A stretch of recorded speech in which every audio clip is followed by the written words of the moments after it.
Baptiste, alors un sanglier au pays des kangourous, un sanglier inspiré aujourd'hui en échappée, qu'est-ce qui t'a incité à aller de l'avant? On fallait qu'on se remette un peu dedans, donc on a perdu 2 gars hier. Sur le papier ça paraissait intéressant, même avec 2 ou 3 gars ça pouvait être intéressant, on a bien géré toute la journée.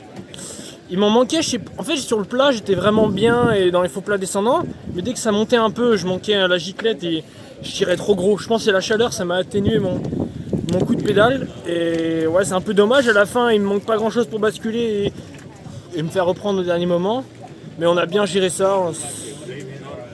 J'étais pas dans un très très grand jour non plus, mais c'est toujours bien d'être à l'avant et ça permet aussi début de saison de faire des bons efforts. Surtout on est en World Tour, hein, c'est pas une petite course derrière, tout le monde est au niveau, il y a des grosses équipes, donc c'est toujours récompensant et il faut toujours y croire. Tu parlais des coureurs qui étaient non partants aujourd'hui, Jonas Ruch et Lennart van Netvel. Ça a modifié beaucoup l'approche de l'équipe pour les 3 dernières étapes. Ouais c'est sûr, moi j'étais surtout là à 100% en rôle d'équipier. On n'avait jamais parlé de prendre une échappée ou d'essayer de jouer quelque chose différemment, c'était vraiment tout pour les nerfs.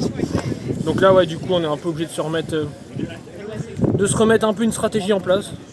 Mais voilà, c'est ce qu'on a fait aujourd'hui et on va retenter.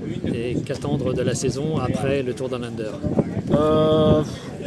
Continuer comme ça, être opportuniste et toujours donner 110% de moi sur les courses.